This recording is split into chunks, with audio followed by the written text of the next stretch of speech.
Content warning for Chapter 6. Please be aware that this chapter contains period-typical fat phobia. Listen at your own risk. Hi, I'm Morgan, and today I'm excited to read to you from Grace Harlowe's junior year at high school, which was written by a woman named Josephine Chase, who wrote under the pseudonym Jessie Graham Flower. Chapter 6. A Visit to Eleanor. The next day, when Grace, in company with her chums, left the school building, they beheld the shabby little figure of Mabel Allison waiting for them just outside the campus. She looked shy and embarrassed when she saw the four girls bearing down upon her, and seemed half inclined to run away. Grace greeted her cordially and introduced her to her chums, whose simple and unaffected manners soon put her at her ease. "I am so glad you waited," said Grace cordially. "I have told my 3 friends about you, as I knew they would be as much interested in you as I am. We have made a plan, and if we can carry it out, you will be able to go to school until you graduate." "You are very good to take so much trouble for me," said Mabel, the tears springing to her eyes, "but I'm afraid it won't do any good." "Don't be downhearted," said Nora sympathetically. "You don't know Grace Harlowe. She always does whatever she sets out to do." "She's a regular fairy godmother," said Anne softly. "I know from experience." "Such flattery is overwhelming," murmured Grace. "I regret that I'm too busy to bow my thanks. But to get down to the business of the hour, tell me, Mabel dear, did this Miss Brant legally adopt you when she took you from the orphanage, or are you bound to her in any way?" "I don't know," said the girl, her eyes growing big with wonder. "I never thought about it. I don't believe, however, that she has any legal claim upon me." "Is there any way in which you can find out?" asked Anne. "Why, yes," replied Mabel. "I could write the woman at the orphanage who was good to me. She is still there, and several times she has written to me, but Miss Brant read her letters first, and then tore them up. Her name is Mary Stevens, and she would surely know." "Then write to her at once," said Grace, "and tell her to send her letter in an outside envelope addressed to me. Your whole future depends upon her answer." Grace thereupon related to her their conversation of the previous night. "As soon as you find out about Miss Brant's claim, we shall take the matter to Jessica's father, who is a lawyer. He will help us," Grace concluded. "Then, when you are free, we shall have something else to tell you. Just be patient for a few days, and don't be afraid. Everything will come right." "How can I ever thank you all?" said Mabel, taking one of Grace's hands between hers and looking at her with a world of gratitude in her eyes. "I will write tonight. I must go now, or I shall be home late. Forgive me for hurrying away, but I daren't stay," she added piteously. "You know that I should like to. Goodbye, and thank you again." "Goodbye," called Grace. "I'll let you know as soon as I hear from Mary Stevens." "What a sweet little girl she is," said Jessica. "I should like to keep her with me all the time." "She is a nice child," said Grace, "and she deserves something better than her present fate." "To change the subject," said Nora, "has anyone seen Eleanor today? She was not in English or geometry, although she may have come in late." "I don't believe she was in school at all," said Anne. "Maybe the initiation was too much for her." "Oh, I don't know. She didn't seem to mind it," remarked Jessica. "She will hear from Miss Thompson if she makes a practice of staying out of school. Attendance is one of the chief requisites in Miss Thompson's eyes." "I suppose we ought to call on Eleanor before long," mused Grace. She has invited us, and it's our duty to call on her first. Anne has already been there. Suppose we go over now. That is, unless you girls have something else to do." It was decided at once that they could go, and soon the 4 chums were walking briskly down the street in the direction of Heartsease. It was an Indian summer day, and the girls congratulated themselves on having taken advantage of it. As school had closed at 2:30, it was not yet 4 o'clock. They would have plenty of time for their call without hurrying themselves, so they strolled along, laughing and chatting in the carefree manner that belongs alone to the schoolgirl. As they neared the house, one and all exclaimed at the beauty of the grounds. The lawn looked like a great stretch of green velvet, while the trees were gorgeous in their autumn glory of crimson and gold, with here and there a patch of russet by way of contrast. Over at one side were clumps of pink and white anemones, while all around the house and in the garden beds that dotted the lawn, many-colored chrysanthemums stood up in brave array. "What a delightful place Heartsease is!" cried Grace as she paused just inside the gate to feast her eyes upon its beauty. "Sometimes I think that autumn is the finest season of the year, and then again I like spring better." "What difference does the season make, so long as we have a good time?" said Nora blithely. "I haven't any preference. They're all good." "Eleanor will be surprised to see us," remarked Grace as she rang the bell. "Let's hope she will appreciate the honor of having 4 such distinguished persons descend upon her at one time," said Anne. "Is Miss Saville in?" asked Grace to the trim maid who answered her ring. "Yes, miss," replied the maid. "Come in. Who shall I say is here?"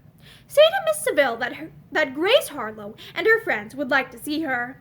The maid soon reappeared and led the girls down the wide, old-fashioned hall, and somewhat to their surprise, ushered them into the dining room, where they beheld Eleanor, arrayed in a dainty white house gown, dining alone.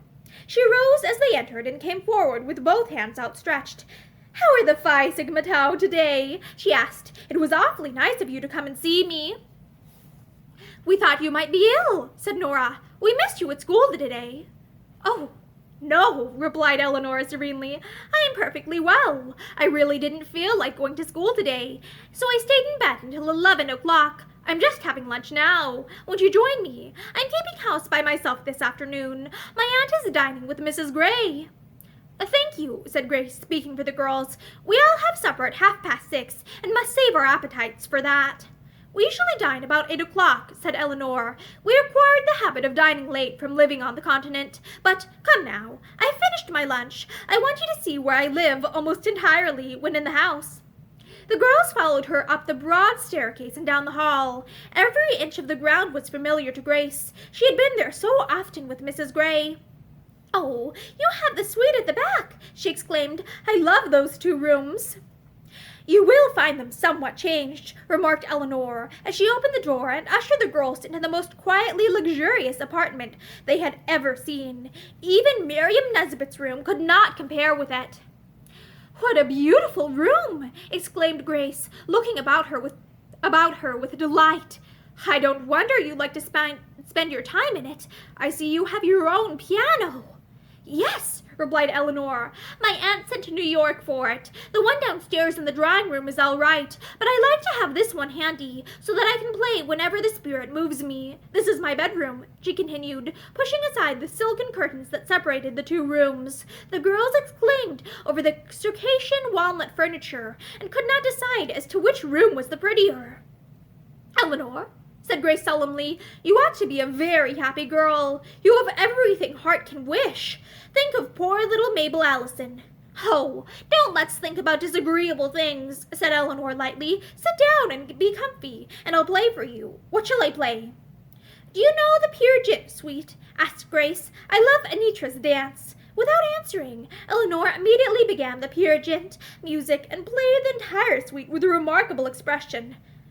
"How well you play!" exclaimed Jessica with eager admiration in her voice, as Eleanor turned around on the stool after she had finished. "I should love to hear you play on the violin. Anne heard you the other night and told us about it." "I love the violin better than the piano, but it sounds better with a piano accompaniment. Don't you girls play?" "Jessica does," chorused her friends. "Oh, I never could play after hearing Eleanor," said Jessica, blushing. "Come on," said Eleanor, taking her by the arm and dragging her over to the piano. "You can accompany me. What do you play?"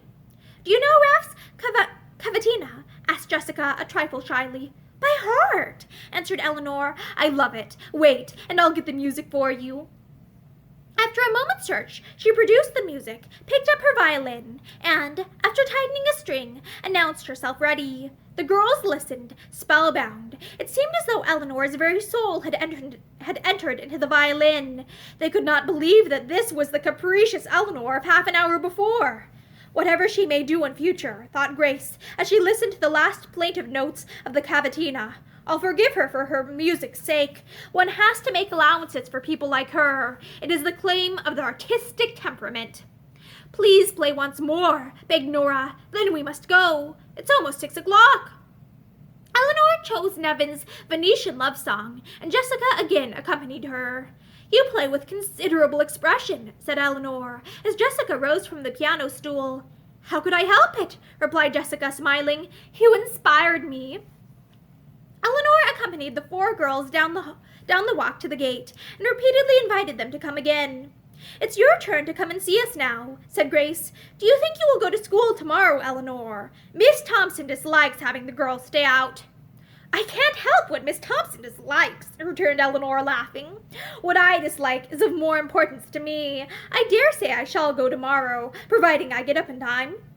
"What an irresponsible girl Eleanor is," remarked Anne, as they walked along. "I am afraid we can't do much for her. She doesn't seem much interested in school, and I don't think she's particularly impressed with our sorority." "Anne," said Jessica, "you have seen Miss Nevin, her aunt. Tell us how she looks." "She is tall," replied Anne, "and has beautiful dark eyes. Her hair is very white, but her face looks young, only she has the saddest expression I ever saw on anyone's face." "I should think she would look sad after 17 years of Eleanor's whims," remarked Nora bluntly. It would wear me out to be with her continually. She is so changeable." "Mrs. Gray told me," remarked Anne, "that Miss Nevin's life had been one long sacrifice to the pleasure of others. First her father, then her stepsister, and now Eleanor. She was engaged to be married to a young English officer, and he died of a fever while stationed in India, so there is reason for her sad expression." "I once read somewhere," said Jessica sentimentally, "that 'tis better to have loved and lost than never to have loved at all." "Humph!" said Nora. "If I am ever foolish enough to fall in love, I certainly don't want to lose the object of my devotion." "You can't very well," said Grace slyly, "for from all present indications I should say that he is too fat to get lost." And Nora was obliged to explain elaborately to the laughing girls all the way home that the object of her future devotion would not be a fat man. And that is the end of chapter 6 of Grace Harlowe's junior year at high school. Thank you for listening to this chapter with me, and I hope you have a great day. Bye!